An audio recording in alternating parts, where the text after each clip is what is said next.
Hi there, welcome to my channel. If you are new around these parts, I'm Rashida. I do a little bit of nothing and a whole lot of talking on this channel, so if you are interested in that, you can keep watching. For those of you who are not new here, I know it's been a time, it's been a long time, but I'm going to pretend like I've not been gone.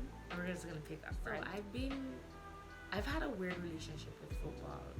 Since the World Cup, I think I'm burnt out actually with how much football I consume, with how emotional I am, how emotionally attached I am to the sport. I don't care as much anymore, and I'll explain it because it's not as I'm explaining it, but I'll get into it further. An awakening, and I've had a moment, and I want to talk about some stuff. And if you care, keep on. So let's start off with Napoli. Napoli have been playing some electrifying football in Europe this season. For me, they are the best team. This season they've been the most impressive, and I've just been in awe of them. They have had me stood up multiple times in front of my TV and applaud them because of how entertaining they are.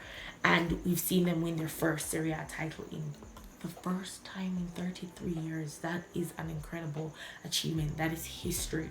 And they did it in fine style because their defensive records, the goals they've scored, the teams they've beaten, and the things they've conquered to win the title is incredible. Also in the Champions League, they gave us moments I expected them to do better and go further, but I can't say I wasn't Europe's finest. Them getting across some of the major obstacles, and also having their defeats as well, because no true champion has not lost to win. Wait, there's a gem there. Some of the best players in the world in terms of collectively, they are a team. Spalletti again has done a wonderful job, and I'm shocked and surprised that he's leaving. And Victor, who has had an incredible season, both of them putting up double numbers in both Serie A and the Champions League. I do think those two players should absolutely not leave the club, and build a team around them, build a dynasty for them to conquer, and it would be fun to see. Arsenal. I'm going to get my teeth in. I am mature enough to see I was wrong. I'm mature enough to see that they exceeded my expectations. I never saw them challenging, winning, or even remotely closely competing for the title. However, they did. And for me, with this failure talk is crazy, because coming from where they were last season to now, it is an improvement. Now I know it's hypocritical of me, because last season in my roundup I was saying that Liverpool don't deserve pats on their backs for coming second, and there's no trophy for second. But it's different for Arsenal because the expectations that were given to them and the expectations that were naturally set for them. I do think it's not a failure to come second. It's not a failure to lose out to Manchester City. It's not a failure to be playing back in the Champions League after years of being out. It's not a failure. I know, hypocritical, but let me land here. I read this article on Arteta's, structure of the team and what he's building, and this team to me can do the unspeakable. They showed that they are capable of going all the way.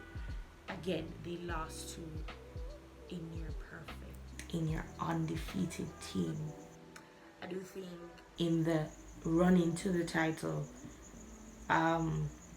inconsistency was what kept them from winning. Injuries as well, and also the switch. You can't be doing the same thing every single game. There has to be a point when you turn on that switch and take it up a notch. And they've been on one wave to me, and to then go on and lose so many games in such a crucial time. That was the title deciding moment. In all, the team did well. You can knock them down and say all the things, but individually together they did well. Saka stepped up. Martinelli's having the season of his life. Xhaka also was a great leader for them this season. The January signings came in and instantly clicked, instantly did what was needed of them. And as I said, they lost to a near perfect team. So they can look at this and reflect and make the changes for next season. The women's team also, a lot was expected of them. Bring the Champions League home, bring the WSL title home, bring other trophies home. And while I can say it's comical because one, Emma Hayes still manages Chelsea, and two, Chelsea still is the best team in England. The countless ACL injuries they had to endure this season, and it's harsh on them, but it happens. And both on the men and women's side, Arsenal season was a failure in the worst way possible. Like, nothing went their way. I'm confused by all of this because since the debacle, I've been so, it's not the first time they've been suspected of illegal activity. It's not the first time that there's been investigations being ran on Juventus. Several board members were fired. Those who stepped down, those who were retrieved off their roles, those who were banned off their roles during all of this fiasco. And so I think the panel, or I'm using the wrong termination here, they had decided that what would be the best punishment, and they wanted to say 9 points deduction. Now me, if it was I sitting there, I would say relegation. You have to make an example out of these clubs who continuously do this over and over. You have to. So then decided that 15 points would be fair enough. Okay? And so they ended up bottom half of the season for quite some time, and it was worrying. Serie A, the bottom half of the league is not that competitive, so they did travel up to top 4. Again, if it was up to me, they'd be relegated. So here's where it gets tricky. How they ended up in top 4. It got overturned. Not that it's not competitive. Let me dial back. Not that it's not competitive. They then overturned the 12-point deduction and reinstated those 12 points. So they did jump to 4th place. I'm lost. It's all lost on me. And then recently, they've been deducting 12 points again and falling out of top four, giving AC Milan the spot. I'm not mad. I would be mad before, early on in the season, but no, I'm not mad because a greater good has been done. We're AC. We got Champions League. AC Milan. I'm sorry. No, I am delusional, and I've always wanted to be right in my delusion. When Todd Bowley gained ownership of Chelsea, I was telling myself that it's all for a reason. It's all for a good cause. We are going to surge to new heights. We're going to take over. And it gets worse every time I keep saying more and more things of what I expected. The season has been rubbish. It's no joke about that. You cannot spend millions, close to billions, and come 12th in the Premier League. It is not possible. Not only that, I do think Todd Bowley, great businessman in his own right. However, he's unsure of what the plan is. Because you sack Thomas Tuchel, you appoint Graham Potter, then that doesn't work out, which he should not have been the coach in the first place. And so to save your own image, you then appoint some random man. That does not work.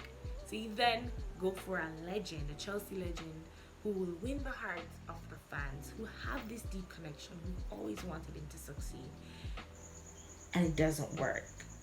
And that proves to me that at the top of the chain and the decision making, they aren't sure of what the idea is. And that is scary as a Chelsea fan, because it does not look God goes with them, because I'm not going. Liverpool I think it's a quadruple, right? They were challenging for last season, and they made a Champions League final, lost the league on the last day, had one of their best projection seasons, to then now mid-table. Continuous defeats by mid-table teams. dropping out of the Champions League. Was supposed to come, I think, 2 seasons ago, but it's now hitting them, and they felt that they did turn on that gear. As I was talking about Arsenal not being able to turn the switch, Liverpool did turn that on. There's a little bit too. AC Milan is also on the list. For me, winning a Serie A title, having hopes of aiming for the Champions League, to then again, injuries were their downfall as well. Missing out on the title by a really past margin, making the Champions League just by off another team, and then being beaten in Europe by teams that they are completely better than. It was just not their season this year. I think there's hope because it's not a bad team. It's not like they don't have good players to work with. I just think that this year it just did. Last but not least, this one might be controversial. Real Madrid, because for the league title and the Champions League won both. They should have lost so many times. They've played so many great teams and conquered them, even though they themselves weren't great. However, that all ran out this season, and we saw the real and true Real Madrid, which we've been seeing. But however, teams have gotten better, and teams have been learning how to beat them, and they lose the title, and they, they do eventually make it through the Champions League. But the football is awful. Like, the football is awful. The football is not entertaining. I'm not entertained. So it's a failure. Brighton, they're going to Europe for the first time ever in their history, and this is for my people who lost somebody. It's for Graham Potter, because it started off with him. Brighton's success started off with him. You can argue amongst yourself. I do think, however, Robert De Zerbi did come in and elevated them more, and even add a side of Brighton we've never seen before. Not only the teams that draw hand in hand with Big Six, but actually beats them. We saw that from them, and that's incredible. They've had an incredible season. They have an incredible team. Again, not a one-man show. Everybody steps up. Everybody plays their part from front to back. Newcastle, I said it last season. Newcastle are going to either win the Premier League or qualify for the Champions League or win a trophy in their first year of the takeover, because we've seen takeovers of other teams who instantly gain success or gradually get there. Newcastle has had an immense come up. Carabao Cup final, Champions League spot, top 4. It is incredible.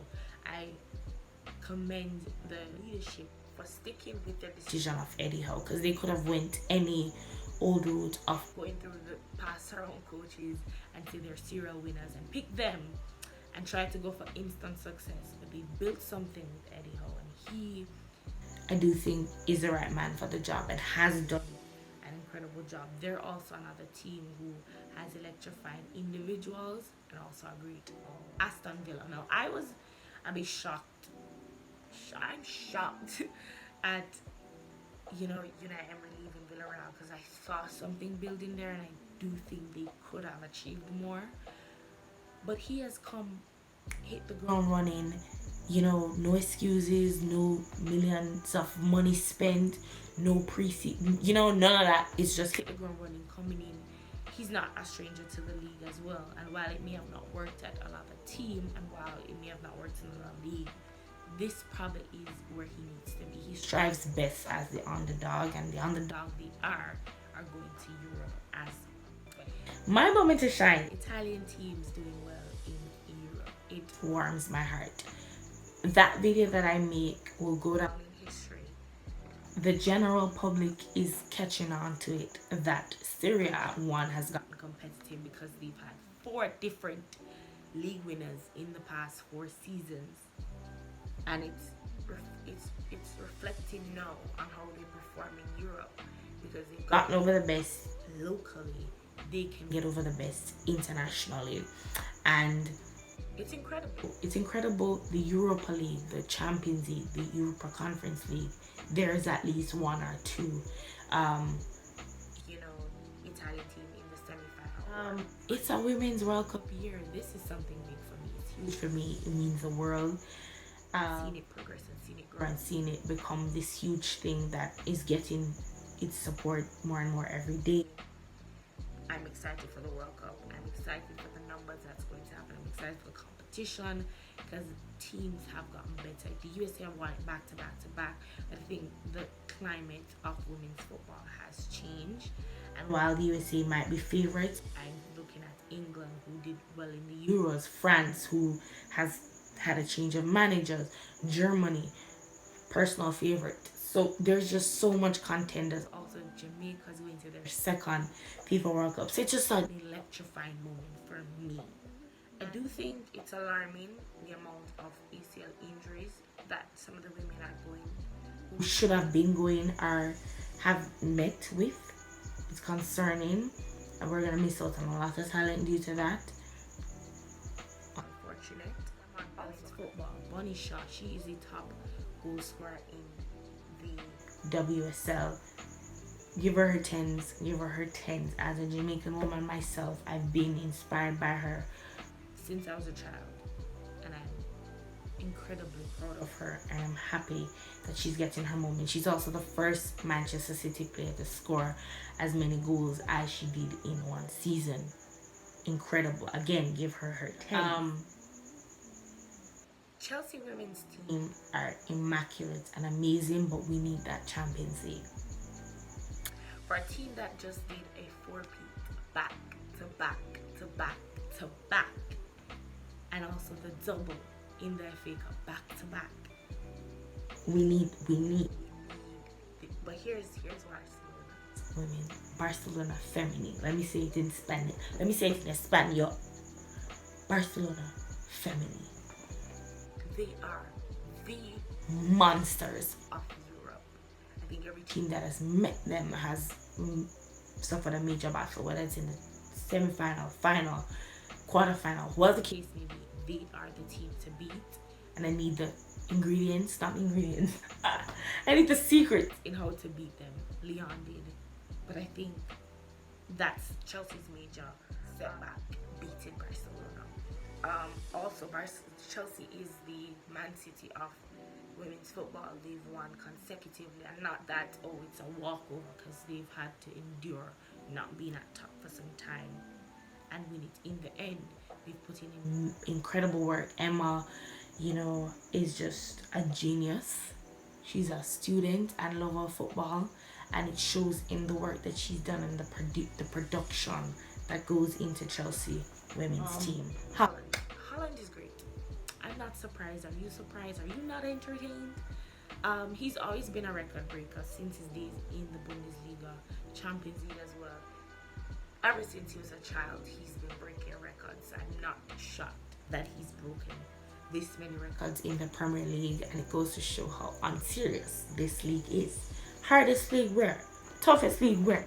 Hard to settle in where? Those who haven't settled in and haven't found their footing are just not good. Yeah, he's amazing. Absolute season he's been having. He's outshone some of the great seasons of goal scoring.